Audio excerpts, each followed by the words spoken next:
seera uumamaa boqonnaa 15 lakkoofsa 1 kaasee nan dubbisa akka jedha maqaa Yesuus nama sagaliitti. Kun erga ta'ee booddee Waaqayyo mul'ata keessa gara Abrahaam dhufee yaa Abrahaam hin sodaatin ani gaachana keeti gatiin kee baay'ee guddaa hin ta'a jedhee. Abrahaam garuu yaa Waaqayyo gooftaa utuu ani dhala dhabee jiru maal anaaf kennuuf jirtaa namni mana koo dhaalus Eliyaazar nama Damasqoo kanaa jedhe. Abrahaam ammas kunoo ati dhala naaf hin laannee hojjetaa mana koo tana dhaaluuf jira jedhe. Yommus dubbiin Waaqayyoo gara isaa dhufee namichi kun siin dhaaluuti ilma ofii keetii achitutu si dhaala jedhe. Abrahaam alatti gadi baasee gara bantii Waaqaa wal ilaalee urjootas yoo lakkaa'uu dandeesse lakkaa'i jedhe. Kana booddee immoo sanyiin kee akkasuma hin ta'a jedhe. Abrahaam Waaqayyotti amanee inni immoo qajeelummaatti lakkaa'ameef. Waaqayyo ergasii Abrahaamiin ani Waaqayyo biyya kanaa dhaala akka godhattuuf siif kennu isa biyya kanaa si baasedha jedhe. Abrahaam garuu yaa Waaqayyo gooftaa ani biyyicha dhaaluu koo godhachuudhaaf akkanii jiru maali nan beekaa jedhe. Waaqayyo immoo kanarratti goromsaa waggaa 3 reettii dhaltuu waggaa 3 korbeessa hoolaa waggaa 3 gugee horaa gugee kan biraa soorkee tokko anaaf fidii jedheeni jedha. Ganama kanaaf rukutuu laphee korra wantanni kaa'ee namni Waaqayyoo gatii qaba waan jedhuun dubbadha. Biyya lafaa kanarratti wanta guddaatti lakkaa'amu baay'ee wanti guddaadha jedhee ilmi namaa faarsaa oolu baay'eedha. Yeroo baay'ee seexanni sammuu namaa keessaa waan guddaa fudhatu waan xinnoo kaa'a yookaan achi waan xinnoo namatti kenneetu waan guddaa nama harkaa fuudha. Wanti guddaan biyya lafaa kanarraa yookaan achi uumama keessatti gaafa Waaqayyo uume wanti guddaan maalidha gaafa jettan nama Waaqayyo waan guddaa godhee kan inni yaade waan guddaa godhee kan inni akeeke waan guddaa godhee kan inni biyya lafaa kanarra kaa'ee eenyuun gaafa jettan namaanidha. Waaqayyo namaaf maaliif waan guddaa godhee maaliif namaaf Waaqayyo waan hundumaa keessaa guddaa godhee fide gaafa jettanii akka bifaaf fakkeenya isaatti uume waan ta'eef Waaqayyo nama waan hundumaa caalaa warra qilleensa balali'an caalaa warra lafa keessa munyuuqan caalaa warra kallattiiwwan garaagaraa horii ta'anii bineensa ta'anii beeylada ta'anii jiran caalaa Waaqayyo ilma namaa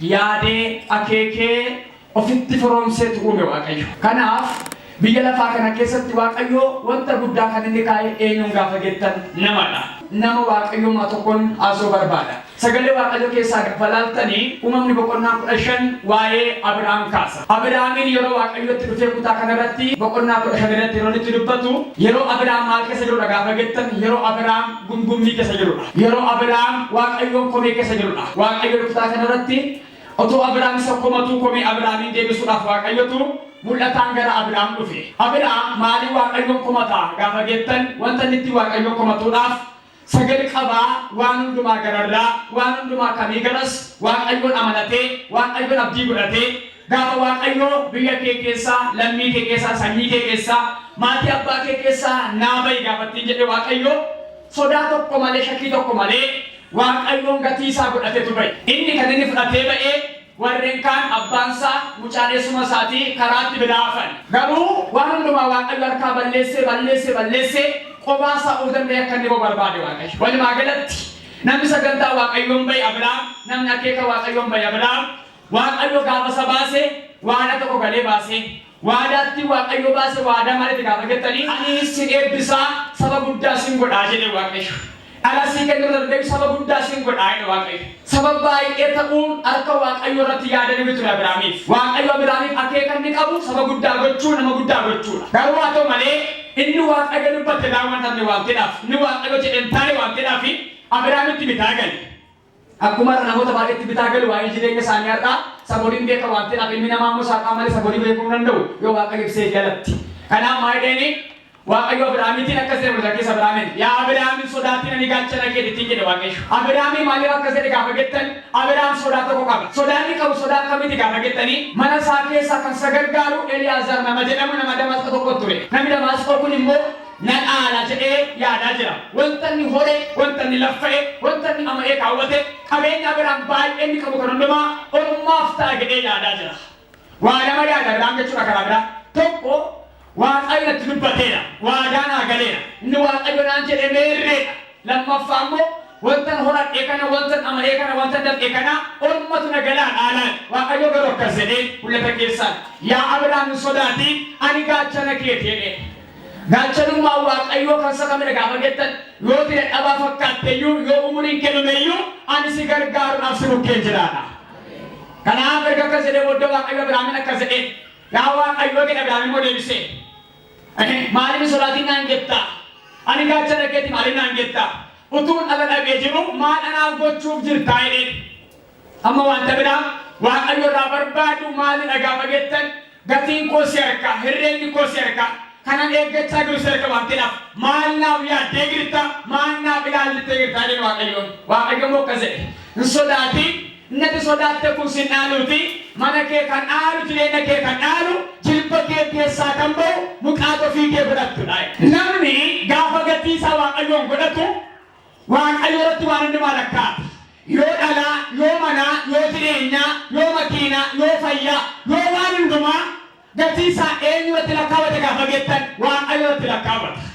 Fakkeenyaaf muka tokko gaafa dhaabdanii muka sin dhaabdan jalqaba tokko yoo ta'e dhaabatee ija godhata yoo ta'e ijni godhatuuti wanta baay'ee akka argattamne akkuma kanaa namni gaafa waaqayyoon gatii isaa godhatu waaqayyo biratti immoo gatii qaba. Gatii Abrahaam gatii guddaa gochuu barbaada. Abrahaam garuu sheema dhabee maayidhe maallaa gochuuf jirta jedhe. Waaqayyo garuu waan guddaa waan jabaa keekeef jira. Waaqayyo akkas jedhee gaafa Abrahaamin hin sodaatiin gatiin keenya biratti guddaa ta'a jedhe. Waaqayyo gatii namaa yartuun godhu gatii namaa xinnoon godhu. Waaqayyo Abrahaamiif waadaan ni galee keessa sangafaa gatii kee guddaan godhaa jedhe. Waaqayyo gatiitti dubbateef gatii laattisa dura garumaa jedheni waan amma qabdu kan ammoo dhabda jedhe.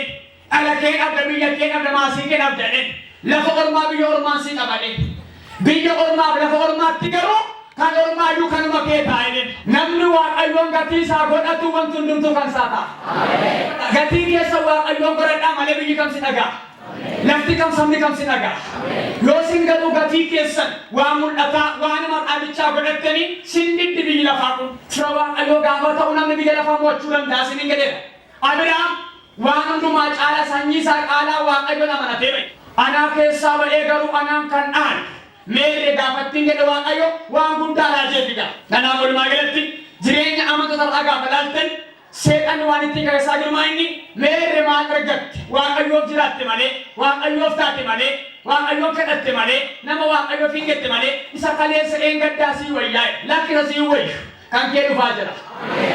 Argo kaasa kan koo dhufaa jira jedha yaa. Dubbadhaa kan koo dhufaa jira jedha. Inni waaqayyo naa yaade jedha yaa. Kanaatti nafu jira. Irraa watama jedha yaa. Alta takka jireenyi keenya foonii kun warra kaan irraa fagoo ta'uu dhiisuu danda'a. Warra biyya lafaa gooftaa qabne irraa. Amantanis amanuu baattanii eegumsi siif godhamu warra kaaniif hin godhamu. Eegumsi siif ta'u ormaaf hin ta'u.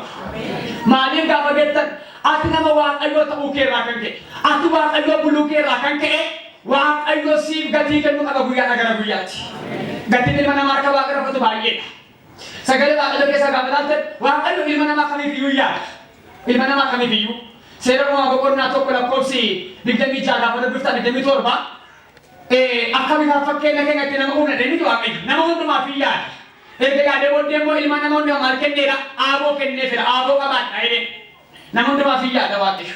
Sagalee waaqayyoo keessaa gaafa laaltan Faturaa Xiimotewos afur lakkoofsi 10 maal jedha waaqayyo fayyisaa nama eeguuti jedha nama hundumaati jedha addumatti kan eeguuti jedha kan amantootaati jedha addumatti keenyattu adda addummaa qaba. Waa tokko sitti hima.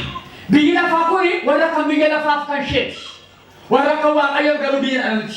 Biyya lafaatti kana keessatti isa siin taane bichaa yaadde maleeti kan sii ta'e baay'eedha. Mee kana dhagaye ameenaa jedha. Isa siin taane lakkooftetti waaqayyoon mee dhagetta malee kan sii ta'u baay'eedhaan jedhamee jira. Akkamitti gaafa gettan biyyatti jirtu biyya ormaati. Amma akka biyya ormaa jiru nuun galu. Biyya ormaa jira waan ta'eedhaaf biyya ormaatti immoo mirga guutuun qabdu mirga ga'aan qabdu. Wanti baay'een si dida, wanti baay'een si qooda, wanti baay'een si looga, wanti baay'een akka si qaba. Biyya lafaa kana keessatti gaafa laaltan kiristaanonni baay'een hin gidirfamu irratti bahu karaa mul'ataa karaa mul'anne. Gaafa kana garuu gatii isaanii eenyuun godhachuu qabu gaafa jettan waaqayyoon godhachuu qabu. Waaqayyoon immoo saba hundumaayyuu hin gargaaru, nama hundumaayyuu hin gargaaru. Addumatti kan gargaaru garuu eenyuun gaafa jettan amantoota gargaaru. Amanaa isa kan kasatti amane, isa waaqummaa isaa beeku, isa gatii isaa waaqayyoon godhatu. Ani biyya lafaa keessan jira malee kan jechuudha. Amri gala faa keessan deddeebi'aa gala malee kan amri gala faa miti ani. Kan waaqayyooti gaafati gatu gatiin kee waaqayyo ta'eera. Yoo garuu akka warra kaanii waan biyya lafaa kana bichaa yaadda taanaan waan asumaa bichaa yaadda taanaan herreega kee waan asii goe taanaan ati gatii kee waaqayyoon hin godhanne. Gaafati gatii kee waaqayyoon godhattu ati nama waaqayyooti namni waaqayyoon moo gatii qaba. Namni gadarbadha akkas jedhanii nagaraa guba ani gatii qaba jedhaa yamala. Akkasuma miti dhaayyaa. Anaaf gatiin jira dhaayyaa. Kanaaf warra biyya lafaa irraa adda kan nu godhu fayyisaa nama hundumaa ta'u malee warra kan isaa waaqayyo yaada addaa qaba. Akeeka addaa qaba. Ilaalcha addaa qaba. Kanaaf maayidee waaqayyo fayyisaa nama hundumaatti addumatti immoo kan amantootaati. Maaltu adda bira kan amantootaati kan isaati waan ta'eedhaaf waaqayyo. Isa warra kaan gargaaru garasitti. Isa warra kaan dhaabatu garasitti. Isa warra kaan dhibbatu garasitti afuura dhibbatu qabna afuura qulqulluu of keessaati. Afuura addaa qabna. Sagalee waaqayyo keessaa qalbisa fakkeenya tokko lakkoofsi 31 maal jedha. Warrumti qajeelonni waaqayyotti amanaan biyya lafaa kanarratti erga gatii qabaatanii jedha. Warrumti waaqayyotti amananii qajeelota ta'an biyya lafaa kanarratti gatii erga qabaataniidha. Kan warra yakkamootaaf cubbamootaaf immoo gatiin isaanii amamaa baay'atuudha. Biyya lafaa kanarratti ni qajeelaanis inni yakkamaanis ni cubbamaanis maal qaba gaafa jettan gatii qaba. Qajeelonni biyya lafaa irratti gatiin isaanii maalidha gaafa jettan waaqayyo akka isaan horanii godha. Akka isaan baay'atanii godha. Akka isaan nagaatti jiraatanii godha. Faarsaa 73 maayidha. Daawit gaaf tokko jireenya isaaf jireenya warra gallootaa wal bukkee qabeelaa. Yaa waaqayyoo jedhe warra jallootaa gaafalaan warra siin hin beekne gaafalaan qannootti jiraatu gammachuu guddaa qabu jedhe. Wanti isaanii hundumtuu gaarii taa'e. Yoo ilaalle bushaayyeen isaanii horiin isaanii kun gaafa yaabuu dorrobbee dhalteedha. Sheen kan keenyaa garuu maseenaa taate galagalee immoo gaafa laalu lakkaatti isaanii jedha lafa sigigaa ture miilla isaanii dhaabdee ta'e. Galagalee gaafa laalu immoo isaanii jira maaltaan jiru jedha daaraa ta'anii jiru. Kan waaqayyoo garuu dadhabaa yoo fakkaata immoo umurii dheeraa qaba. Kan waaqayyoo dhama seenaa yoo fakkaata immoo gara galaachuuf jira. Sinee bisa kertas. Bubbee ammaarraa lola ammaarraa irraaftee ulfina haala kooftaa nagiraayyaa. Mee irraaftee jira nagiraayyaa. Dubata irraaftee jira nagiraayyaa. Daawit akkas jedheen yaa waaqayyoo jedhe. Innan si gaafadhe nan si goomadhe naa deebi'ee lammadheen waaqayyoon. Lakkaa kaleessa eeggate yeroo dhinaaf. Umurii dheeraa qabuusee baay'ee jiraatuusee ati garuu lafa si digaataa sanaaf jettee. Jalloonni maal ta'an jedha hin si gagaatanii hin kufanii kufaatiin isaaniiyyuu baddu baasa ta'e. Anaaf ati garuu namarreen jiraan kan nu jiraachisuu maal gaafa jettu nama waaqayyoo ta'uun kee si jiraachisa. Sababiin isaa itti waamamni kee waaqayyoo waan ta'eedhaaf umuriidhaan jiraachuudhaaf jireenyaan jiraachuudhaaf fayyaadhaan jiraachuudhaaf ati akka warra kaanii miti. Waaqayyo addatti yaada addaa sii qaba. Dubban adiilatti maa waaqayyo yaada addaa naa qaba jedhaa. Nada gaya nama waaqayyooti. Qaban masin buke metti ma misracho. Ati nama waaqayyooti dhani maalo. Dadhabdu iyyuu jedhaani. Roobuftu iyyuu jedhaani. Sirra kan jiru waaqayyo dhani maalo. Ati gatii qabdaa jedhaayya. Biyyi lafaa hin soba. Seexanni hin soba. Waan foon keessi hin galu hin soba. Qabeenya dhabdu iyyuu hin soba. Ati maal qabda waaqayyo biraa gatii qabda amee jedhaayya. Gatiin koo waan mul'atu bichaa miti. Yeroo namaa mul'atu yoo nu mul'achuu baate gatii qabna waaqayyo biraa. Wanti namaaf ta'e yoo nuu ta'uu baate iyyuu wanti namaan taane moo nuu ta'a. Wanti namaaf ta'u siin taane yoo ta'e wanti namaan taane moo sii ta'a. Ulfaatu Yesuusin eebbisarraa kaasanii geessuse. Wanti nama baay'eetti nama maqaatti siin taane yoo ta'e wanti namaa ta'e hin beekne moo sii ta'a ta'uu dhiibatanii geessuse. Mee anaaf jedhaayyaa. Waan namaa ta'e hin beekne naa ta'a jedhaayyaa. Sakkamiti gaafa gettan inni kan gaafa kagagaatti baqqu siin immoo waaqayyo akka dhagaasi godha. Har'aan qabe furugus hojinaa godhii Yesuus ne. Kanaaf namni waaqayyoo maal qaba gaafa gettan gatii qaba. Ni biyya lafaa galu hin soba. Isa xanni galu hin soba. Inni foonii dhiini galu hin soba. Kan abjuutiin diinni keessatti maaggalaa mul'atti nama waaree kana. Kan haalli kee waan baay'ee siin jedhe. Dookimentii kee waa siin jechuu danda'a waaqayyo kan siin jedhe. Haalli kee waan baay'ee siin jechuu danda'a. Waaqayyo garuu akka siin jechaa jira. Ati nama kooti. Nabiraa gatii qabda. Gatii kee immoo guddaa dhagee waaqayyo ni giraaya. Roolaa badaa babaabas. Abiraa otoo mukaan argiin waaqayyoon argee manaa bahe. Otoo horii baay'een argiin waaqayyoon argee bahe. Har'a waa tokko siin kadhadha garuu ganama kana. Har'aa qabee haalota baay'ee keenan kasa Yesuus. Ija kelma waaqayyo rakkaneera raaqame dhiiga Yesuus. Kanaaf namni waaqayyo maal qaba gaafa gettan gatii qaba. Gatii akka qabdu beekati. Ati fira baay'ee qabdu biyya lafaa diina baay'ee qabda malee. Wanta sin qabdan sin harkaa fuudhee jedhanis ni jedhe dagal qaba. Wanta sin qabdan abdii keessan amantii keessan sabara baraa sin harkaa fuudhee. Maasilitti agarsiisaree haala miindaa keessanii, haala iddoo keessanii, haala gabaa keessanii, bu'aa bayii keessan bikaasnitti agarsiisa. Inni kun guutee sirrates keessaa banee adeemna. Garuu guutuun tokko nu eeggachaa jira. Lafuma irrattu ganaan dubbadha malee otoo siin guutiin hun darbitu tamee giraayyaa. Namni gaafa waaqayyo irratti yaada isaa kaawwatu, namummaa isaa kaawwatu gatii isaa waaqayyo godhata. Deebi'ee immoo waaqayyo harkaa gatii qaba. Bara baay'ee kan dadhabdan, bara baay'ee kan dhamaatan, bara baay'ee kan kadhattan, bara baay'ee gooftaa kan eegdan, akka waan gatii hin qabne, akka waan sinii ta'e tokkotti kan sin lakkoofse biyyi lafaa. Seexan inni keessan baay'ee akka waan dhume, meerre kan siniin jedhu, waaqayyo akka sinii gakaa jira, ati na biraa gatii qabda. Sagalee waaqayyo maalidhaa? Fakkeenya kudhan lakkoofsi kudha jamaadha. Gatiin qajeelota maalidha jedha? Jireenya jedha. Gatiin jalloota maalidha jedha? Du'aadha. Gatiin qajeelota maali jedha? Jireenya jedha. Gatiin jalloota maalidha jedha? Du'aadha. Anaaf si wata malee du'aa qabuu hin danda'u. Kan nu taashisu ogummaa keenyan seeyi isa qabnu Kiristoos nu taashisa. Nama tokko barii kana raajii tokko darba godhe fe'a. Boolli baay'ee yoo qotamayyuu akka booreffattu taasisee qaarii ta'anii giraayyaa. Mee anaaf fedhaa mala. Jireenyi kennameera giraayyaa. Gatiin nama waaqayyoo maalidha gaafa gettan jireenyadha. Jireenya saqam jireenya lafarraa. Jireenya waaqarraa. Inni orma qabu si qabuu hin danda'u. Gaafa kam gaafate gatii kee waaqayyoon godhatte. Waaqayyo biyya lafaarrattis biyya waaqaarrattis gatii kee kaffala. Qajeelonni gatii qabu waaqayyo. Sodaa baraa keessa akkasiin baatan barbaada waaqayyo ganama kana. Sodaa haalotaa keessa. Waaqayyo inni waaqeffannu waaqa mishaaks biraa qabdin eegoo. Jettee erga amante abidda boba'aa keessaa isaanii dhooshe anaaf si ooshuu danda'amu hin danda'u? Hin danda'a. Nama tokkoof ergaa tokko taraba godhe hamas deddeebalee. Lafa namni galeen baane galtee baata waggaa kana keessa. Maali sababiinsaa? Gatiin qajeelotaa jireenya waan ta'eedhaaf. Mee hundi keessan gara koo yaada. Amma ton namoota baay'een darbe godhe maayikiitti kenne maalirraa oolte ton jedhee inni kaan balaa makiinaa, inni kaan balaa ibiddaa, inni kaan harka namaa, inni kaan immoo ofuma isaa yoo gaggeessu jedhe waggaa baay'ee yaale. Waaqayyo gam sitti himu diina keetti misitti iyyuu sitti laanne waaqayyo. Sumaanu sumatti hin laanne jedhe waaqayyo.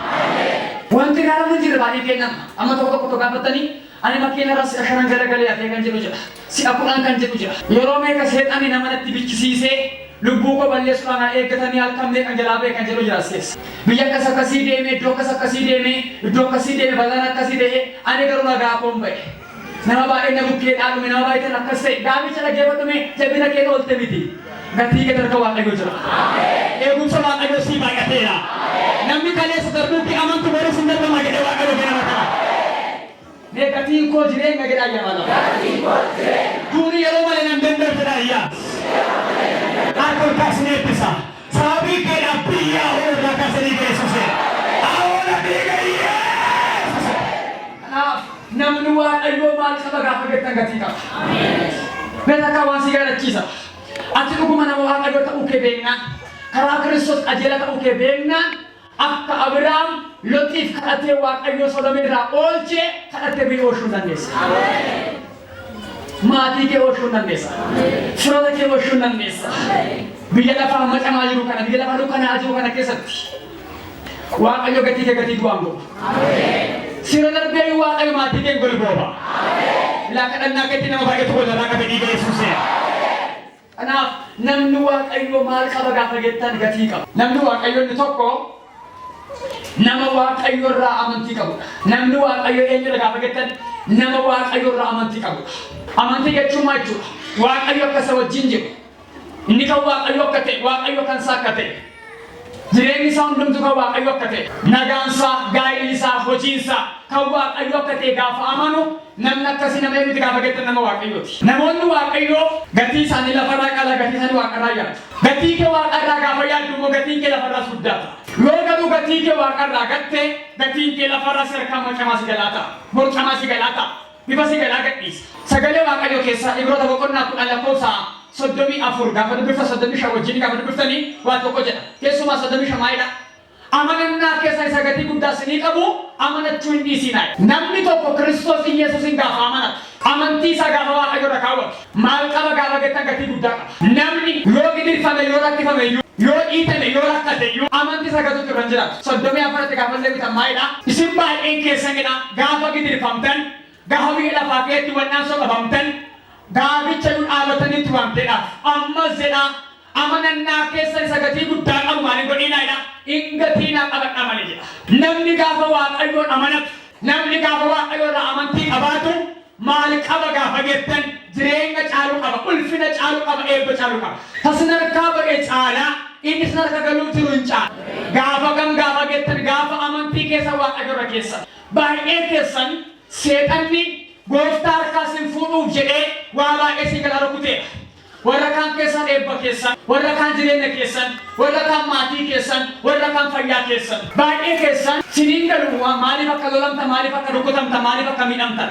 Amma gaafa seexanni dhufee ala mana kee rukutu dhibeedhaa waan garaagaraatiin ala kee barbaaden se'i, ala kee mucaa waggaa 5 barbaaden se'i, siin barbaadeetudha. Gaafa dhufee gabaa kee dha'u, gaafa dhufee gabii kee dha'u, gaafa dhufee jireenya kee rukutu waan sana barbaaden se'i, siin barbaadeetudha. Seexanni qabeenya keera dhimma qabu sirraa malee siisi barbaada waan ta'eedhaaf. Ilmi namaa ammoo yeroo baay'ee wanta isaaf barbaachisa guddaa biyya lafaa kanarratti horii yaada waan ta'eedhaaf. Waan kan koo jettu yaadda waan ta'eedhaaf waan kan kee ta'e gaafa dha'u amantiin kee duukaa dhaama waan ta'eedhaaf. Yooti garuu waan dhaameeratti ishoo baga ta'e gaafa gettu waaqayyo midhachaa godhe gatii ni gabbana. Yoo asii diinni dhufe waa'ee eebba kee dhangalaase baga dhangalee kan koo kan biraa jira gaafa gettu diinni keessa garaa kutata eebbi keemmoo guddaa ta'a. Kanaaf maal jedha abbaan barreessaa Ibroota gatii keessan guddaa kan ta'e amantii keessanidha. Amanannaa keessan waan sin harkaa diigame miti waan sin harkaa bade miti.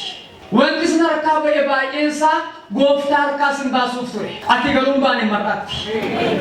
Boo'aa kan jirtan otoon si amanadhee jiru otoon si waaqayyoo waaqeffadhu otoon si wajjin hin deemu otoon siif aarsaa kaffalu otoon dhugaatti si mana waaqayyoo keessa deddeebi'u namni dhaga kan gatan dhaggeeffadha akkasii jedhe waaqayyo. Diina keetu abdii gudachaa jira. Siif garuu abdiin kee dhakkuu ta'ee deebi'e waaqayyo kana lagaa. Kati dhaabattu barbaada waaqayyo. Gatii kee waaqayyoon godhatta yeroo sana. Meetii nagaraa bubaa gatiin koo guddaa ta'a jira yaa. Gatiin koo guddaa ta'a. Nu sodaatinati. Mudhii dhadhu dhaabadhati. Qilleensa ammaa kun gab jedha. Lollammaa kun gab jedha. Haallammaa kun hin darba. Waan hin dabarre gara dhufaa jedhamee gadiyyee. Simiiruu danda'u kurfaanii tokkummaadhaan walii galanii jalloon obsi garuu ati. Jabaachuu danda'a haalli kee. Ulfaachuu danda'a jireenyi kee. Otoo waliin oofteen dandeessa garuu naan ta'u gattee kan ifti. Otoo waan garaagaraa gooteen dandeessa garuu naan ta'u kan gattee ifti. Addeeffadhu ati dhabde caalaan argattu immoo caalarraa kaase.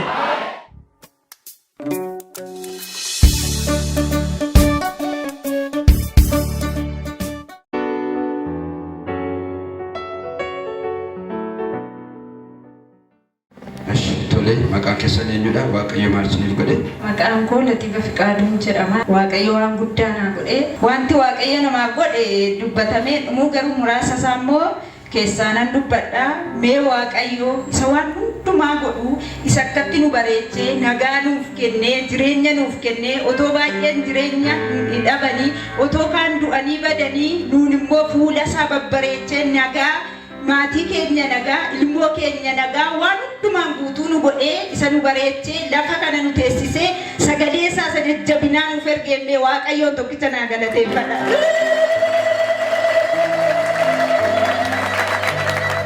Waaqayyoon galannaa ta'u Waaqayyo waan guddaa naa godhee innis maal naa godhee waa'ee mana jireenyaati. Mana jireenyaan qabu ture kiraa keessa turre. Konfiraansiitu lafa kana ture ji'a arfaffaa keessaa jechuudha. Achiini wangeelli lallabamee xumuramee sanbata gaafa guyyaa 2 waaree booddee xumuramee raajiini kadhannaa eegalani. Wangeelli xumuramee booddee jechuudha.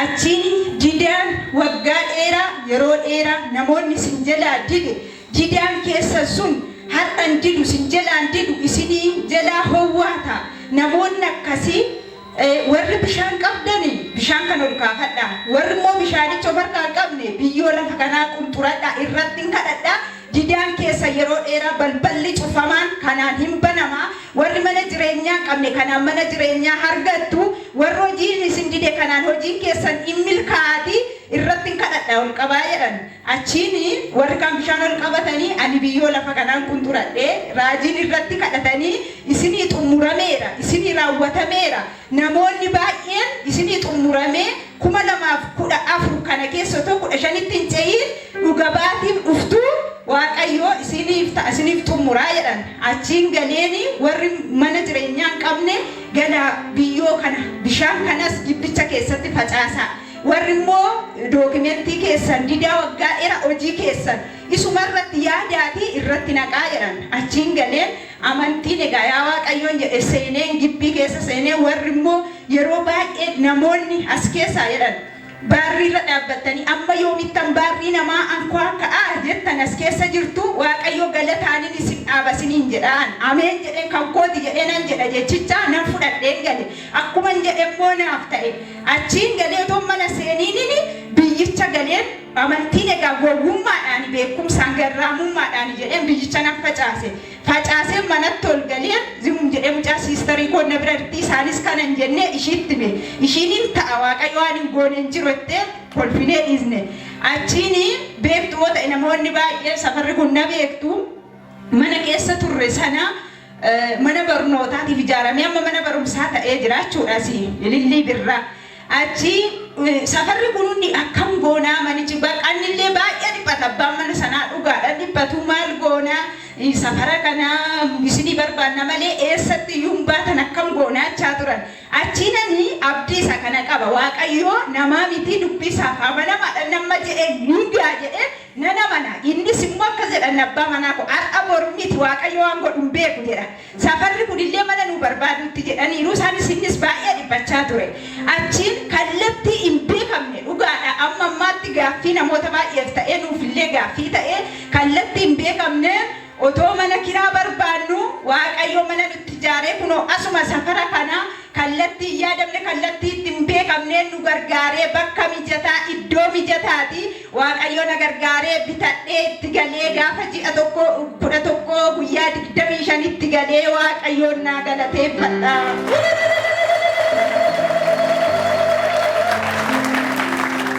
ammallee sabni waaqayyo samana namatti ijaaru waaqayyoof galata. Kalau waktu kau sini gafada, asin namni waaqayyo waan qabatan qabadhaati ol gaafadha irratti siniin kadhadha. Sanirratti kadhadhu kanaan immoo warri mana hin qabne mana argattu warri mana kiraa keessaa baatu jedhanii sin immoo amantimaan biyyoo lafa kanaa qabattanii akkuma isaan sin ajajaan godhatanii fuutanii galtanii gibbii sana keessa dirfistanii erga sanarraan kan ka'e mana jireenyaa mataa keessanii ijaarrattanii itti galtanii jirtu jechuudha. Eeyyeetti galeen jira ijaaramaa bitannee gibbii biraatii sotoon bahin gibbichumatti galee biyyicha facaasee gibbichumaa baheen itti darbee kana waaqayyoon naa galateeffadhaa jedha. warri immoo akkuma warri ijaarratanii waaqayyo baga sin gargaaree warri immoo ijaarranne akkasuma waaqayyoon abdii godhadha akkuma koo eeggadha inni sin dideen yeroo dheeraa hin raawwata waaqayyo wanti dadhabamu tokkollee hin jiru akkuma jedhame hin danda'ama yeroo isaatti malee immoo ta'u wanti hundumtuu yeroo isaa eegee siniif xumuraa yaa saba waaqayyo abdii waaqayyoon eeggadha inni danda'a waan hundumaayyuu siniin jedha dhaamsi koo.